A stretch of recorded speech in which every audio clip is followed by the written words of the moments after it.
Bienvenidos al podcast Gestión de Riesgos de clase mundial de la experta Liliana Pustic.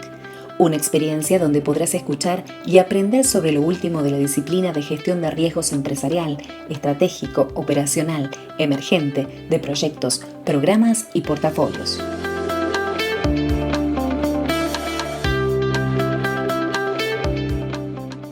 En este podcast te quiero hablar sobre la relación con stakeholders o con los interesados, como ese riesgo invisible que hay en los megaproyectos. Si bien me voy a enfocar en los megaproyectos, también es un riesgo invisible para los proyectos que no son tan grandes. Las investigaciones demuestran que las fallas, y en el peor de los casos el fracaso de los megaproyectos, muchas veces proviene de relaciones que están deterioradas entre los socios, los contratistas, los organismos reguladores y las comunidades, y no solo de fallas técnicas, o no mayormente por fallas técnicas. Los megaproyectos son sistemas sociotécnicos complejos que no pueden entenderse analizando sus componentes de forma aislada. Sin embargo, los enfoques integrados que combinan análisis de riesgos y análisis de stakeholders siguen siendo escasos en la literatura que tenemos especializada. ¿Qué quiere decir? No tenemos mucha información todavía, no hay formalmente muchos enfoques, metodologías que insistan en lo que es esa integración tan relevante del análisis de riesgos con el análisis de los interesados. Nosotros en mi compañía en Pustic Global tenemos un fuerte trabajo con los interesados de identificación de interesados previo a la gestión de los riesgos para no dejar nadie afuera que sea relevante. No hacemos una gestión de riesgos de 2 o 3 personas porque eso no da resultados en el mundo real, sino que nos aseguramos de involucrar a los distintos interesados a todo nivel organizacional.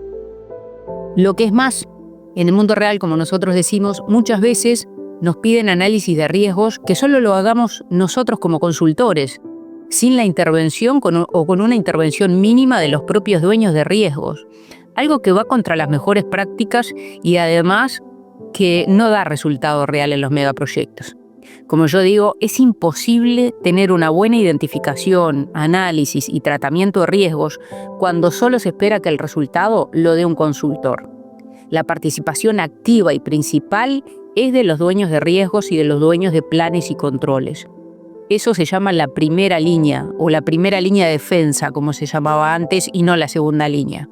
Por supuesto que como consultores asesoramos, lideramos el proceso, damos la experticia, los tips, las mejores prácticas para asegurar los mejores resultados posibles, pero el trabajo de identificación, análisis y tratamiento es de las personas que van a estar a cargo de los riesgos.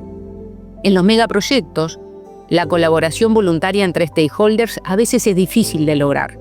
Muchas veces los clientes me dicen, bueno, tenés que hacerme un registro de riesgos, pero la gente del proyecto o de la operación no tiene tiempo para reunirse. Bueno, eso es como decir, en el proyecto no tenemos tiempo para hacer un presupuesto o para tener un cronograma. No existe, eso no funciona. Aunque los enfoques colaborativos pueden estar estipulados en contratos, la participación real de los stakeholders sigue siendo voluntaria y que la misma sea adecuada es clave del éxito de las iniciativas. En los megaproyectos, las relaciones con los stakeholders no son solo un componente blando de gestión, sino que son una variable estructural de viabilidad. Ahora, ¿cuáles son esos riesgos invisibles en megaproyectos que tienen que ver con los interesados? Cuando estas relaciones con ellos fallan, ya sea porque no hay una alineación temprana, porque hay comunicación deficiente o asimétrica, porque hay expectativas mal gestionadas, porque hay un deterioro de la confianza, porque escalan las disputas, porque no hay una participación significativa de ellos, el riesgo no se manifiesta como un incidente aislado, sino como un impacto sistémico que compromete realmente la ejecución o la puesta en marcha de un proyecto. Los megaproyectos operan en territorios complejos. En muchos casos tienen comunidades sensibles en su contexto. Hay autoridades con agendas propias, contratistas con capacidades diferentes, organismos reguladores que cada vez exigen más cosas. Y entonces ignorar esta red de actores es equivalente a construir sobre un terreno muy inestable. Las fallas en la relación con el stakeholders generan riesgos además que son estratégicos, que se amplifican con cada proyecto. La pérdida de confianza de autoridades locales puede traducirse en retrasos en permisos, fiscalizaciones más estrictas o incluso restricciones operacionales que afectan a varios proyectos simultáneamente. Por otro lado, a nivel comunitario, la erosión de ese relacionamiento se convierte en un patrón donde vemos conflictos repetidos, oposición organizada, una narrativa pública adversa que posiciona al proyecto como un actor que tensiona el territorio en lugar de integrarse a él. Y esto no solo afecta la continuidad de la ejecución, sino también la viabilidad de futuros proyectos.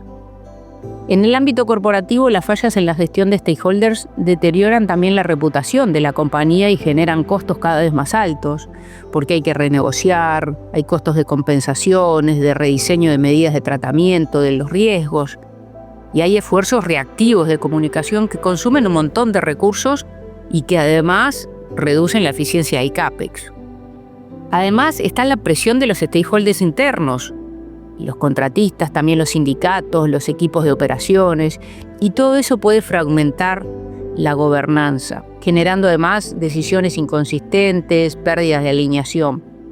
Cuando los actores importantes dejan de colaborar, cuando las comunidades dejan de confiar, cuando las autoridades dejan de habilitar y cuando la organización deja de escuchar, eso es muy complejo. En los megaproyectos de capital, la ingeniería construye la infraestructura, pero las relaciones con los interesados son las que construyen la viabilidad. Por eso, para terminar, te quiero dejar 4 tips o buenas prácticas o sugerencias. En primer lugar, considerar los stakeholders internos a la hora de identificar, analizar y tratar los riesgos. El proceso de riesgo no lo hace un consultor externo, no lo hace solo un equipo de proyectos. Lo hace el consultor con el equipo de proyectos, con el personal funcional de la compañía que da soporte al proyecto. Y puede asesorar y ayudar un consultor, por supuesto que sí, pero no lo puede hacer solo de modo aislado. En segundo lugar, considerar a los contratistas del megaproyecto. Estos son los brazos ejecutores y tienen que tener la apertura y la confianza para trabajar con el equipo del dueño en una relación de colaboración o win-win donde se hable francamente y se aborden los riesgos en conjunto. En tercer lugar, considera la visión técnica del equipo ejecutor, pero también la estratégica de los ejecutivos y dueños del proyecto, porque los riesgos estratégicos del negocio que derivan del proyecto no los identifica el equipo técnico de gestión de proyecto, lo identifican los ejecutivos de la compañía. En estas instancias suelen participar el presidente o el gerente general de la operación cliente, el vicepresidente de proyectos, de operaciones, el responsable de finanzas de la compañía cliente. Y en cuarto lugar, consideren además la visión del cliente y del equipo de operaciones que recibirá el proyecto. El equipo de proyecto y de operaciones no puede estar desconectado en la gestión de riesgos y ahí tiene que haber una relación de colaboración estrecha, de apertura real y no apertura simulada. He dejado explícitamente otro tipo de stakeholders en esta conversación por fuera, por un tema simplemente de extensión, pero no por falta de relevancia. Hay, por supuesto, otros grupos de interesados vitales, como por ejemplo las comunidades, que quedará para otra discusión. Pero te invito a reflexionar sobre cómo pueden en tu próxima gestión de riesgos de megaproyectos mejorar la participación real de los diferentes stakeholders en identificar, analizar y tratar los riesgos.